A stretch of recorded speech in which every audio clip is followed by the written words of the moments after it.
Hello, this is Amanda, and this is an instructional video on how to make a crochet chain.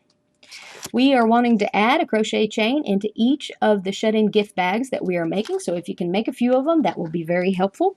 This may seem like a simple gift, but it will be very profound because we're attaching it with a poem that has a lot of meaning. You can find a link to this poem near the link to this video. I'll also try to read it aloud and do a voiceover over the top of this video while I'm crocheting so that you can hear it.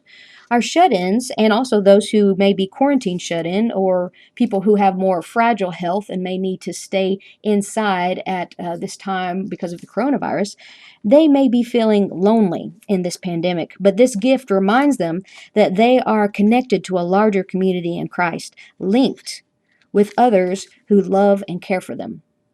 A crochet chain is the basic foundational stitch of crochet. So once you've learned this, you'll be ready to join our prayer shawl ministry. I'm sure those ladies would love to help you learn past this basic stitch.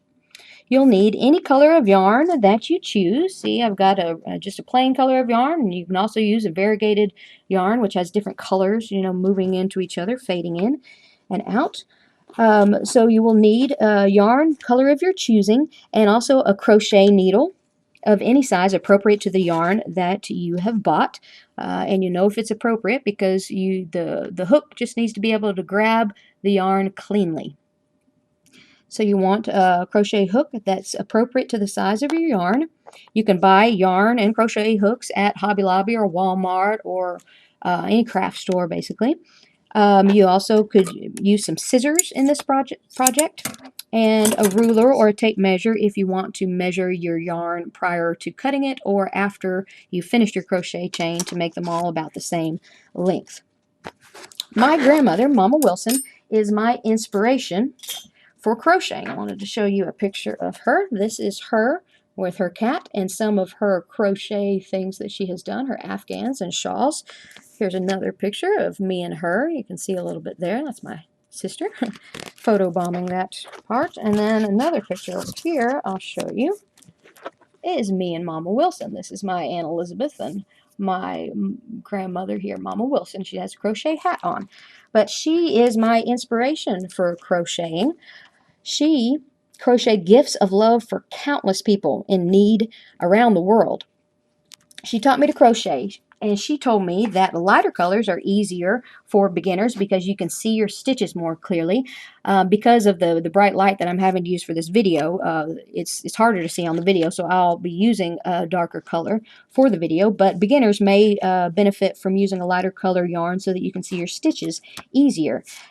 She also swore by Red Heart thread. She thought that Red Heart yarn was often easier to use because it wouldn't separate as easy as some other brands or types. And what I mean by separating is you see that it's made of different threads, and sometimes when you're hooking with your crochet, you'll pull them apart like that, and that's just an added headache when you're trying to grab all of them together and you only get one or two. So so you might find better luck with Red Heart thread, but it's just a suggestion. Feel free to use whatever you would like. She also would say that bigger needles are easier for beginners. As you see, needles come in all different shapes and sizes. I have inherited Mama Wilson's crochet needles, which is a treasure to me. So you see that they really come in all kinds of different shapes and sizes and colors, and they have different letters and numbers that help you to know what size they are. You see that some are itty bitty little, and some are plastic, and some are big, and some even have wooden handles and different things like that. I even had one here that has a cover on it. It's a very small, fragile needle. So you see they come in different shapes and sizes. So just find one that works for you and one that is appropriate to your yarn size. Now all of these about the yarn and the needles are just suggestions, so feel free to use whatever yarn and needle you feel comfortable with. Though not required, a suggested length for these crochet chains would be, if you can't quite see my full ruler here, but about 2 feet is a suggested length. So if you can make 2 rulers lengths, that is a good size. It's big enough to hang up somewhere and to make for a nice decoration, or to wrap around your wrist 2 or 3 times and wear kind of as a bracelet. Also, you could possibly wear it as a necklace to remind you, or to remind those who are lonely, that they're an important link in a bigger chain. One more thing to say before we begin is that Mama Wilson told me the secret of her crochet once. She said that with each stitch, she tried to think about the person who would be receiving the gift and pray for them, so that when the person using the gift, when they used it, they would feel wrapped in God's love and her love. So we'll be giving these gifts with a note that says, "With love and prayers from First Baptist Clinton." So please try to stitch your thoughts and prayers and love right into your gift to make it meaningful. So think about the person who will be receiving it with every stitch. Without any further talking, let's go ahead and let me cut a piece of yarn. For a crochet chain of approximately 2 feet, which is what we're aiming for, if you want to pre-cut your yarn, I've discovered that it's about 8.5 feet of yarn if you want to pre-cut them, or you can just keep crocheting until you get to about 2 feet. This takes me about 2.5 to 3 minutes. And I've actually counted, just as a fun fact, it's about 105 stitches. So to do this, the first thing, you've got your yarn and you've got your crochet needle, and you want to make a knot around, just a basic knot around your crochet needle. This just helps to hold your knot in place and make the knot the right size. So you see, let me get that away. I've just made a knot, and I'm pulling my yarn, and then I'm going to double knot it. I'm leaving a little bit of a tail, so I'll have something to hold. So again, I'm just double knotting. And then tying that tight. So now we have something to start with. And this has got my crochet hook, and this right here is a piece that you can hold on to. And it takes a little while to get used to the way you hold your hands in crochet.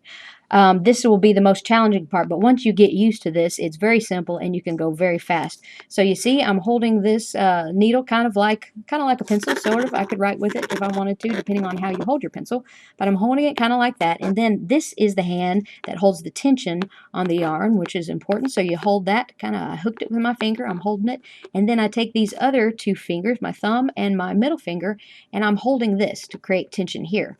So you see, I've got tension here and tension here, and that's the tricky part, learning to just hold it like that. But once you've got that, let me try to get my camera in focus a little bit. And there it goes. Once you've got the proper hold, you've got this needle. Now, this hand serves to rotate your crochet hook. And what you're going to do, it's basically kind of just like a daisy chain. You're going to take your crochet hook and you're going to hook your thread. So you see, I've hooked. Then once you hook, you can turn it and you pull it. You can turn it down, and that helps it to slide through this loop easier. So you pull it through, and you've got your first stitch. That's all there is to it. We're going to be repeating that until the end. So again, I take my crochet hook and I extend it a little, and I take my finger and wrap around, and then I can rotate this crochet hook down just to grab that yarn, and then I pull it through that hole and making a stitch. So then I do it again. I extend my crochet hook and wrap, let's do it from a top view, and wrap my yarn around the crochet hook like that. And I rotate my crochet hook down so it comes through the eye of this yarn loop easily, and I pull it through, and that's my crochet hook. That's my crochet stitch. So again, from the top view, I pull my needle through. Sorry, my camera is having trouble. And I rotate it down so I can grab it easier, and I pull it through. So again, I'm going to extend, wrap, turn so that I grab and pull through that hole. And that is making your basic crochet stitch. If I can get the camera to focus on it, see? Okay, let's see if I can do it up a little closer. Gonna take, sorry for my fingers, they're probably not the prettiest sight to look at. Now you rotate down and pull that yarn through this, get the camera to focus, well, you pull it through that hole and you've made a stitch. So from there you just keep going. Again, slowly wrap, pull through, extend your needle, wrap your yarn, turn your hook, pull it through, make a stitch. Extend your needle, wrap your yarn, turn your hook, pull through. Extend your needle, wrap your yarn, grab it, turn the needle to pull through. Extend your needle, wrap the yarn, turn your needle to grab it, and pull through. All the time holding tension down here and holding tension here helps. So I'm just going to keep going. I'll do a couple more times slowly. Sometimes, see, like that, made my stitch too tight. If you're having trouble getting your needle through the hole, it's just because your stitch is too tight. So you just want to loosen up a little bit. Because you see, I can make this bigger, that loop bigger, and I can pull, and you can make them very loose like this. I think that tighter looks a little better. If any time you make a mistake, all you have to do is pull this and it unravels like that. So I prefer to keep my loop about the same size as my crochet hook. But if you make it too tight, if you're pulling with this one too hard, you're going to have a hard time getting your crochet hook through. So just loosely, the size of that loop loosely on your crochet hook. And once again, extend the hook, turn it, pull it through. And sorry, it's hard to see. Extend the crochet hook, wrap it, turn the hook to grab the yarn and pull it through the hole. Again, extend your needle,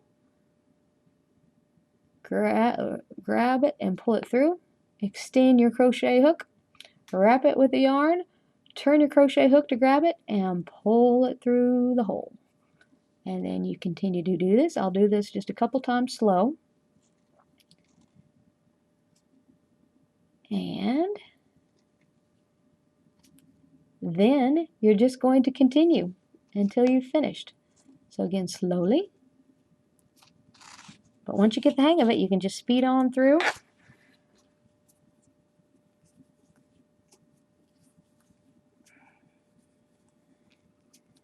Speed on through. I'll try to get it in focus. And now I'm just going to do some crocheting until I'm done, and I'm going to read the poem. But I'll show you how to finish it at the end. Linked by Wilson Taylor. Sometimes you may feel all alone and wonder if anyone cares. Do you wonder if anyone feels your pain? Does anyone hear your prayers? Let this little chain remind you of the love that binds us strong. We may each be only a little link, but remember the chain is long. Sometimes we can only see in part, losing sight of the bigger whole. But in God's mystery, He weaves our lives in His love together each soul. God's ways and plans are hard for us to ever understand, but we must trust we're part of a bigger purpose and plan. No matter how big the chain, no matter how small each link, God knows each and every part more than we could ever think. He sees, hears, feels, and loves you, and His grace can cover you too. He's promised to never leave or forsake each and every link. That's you.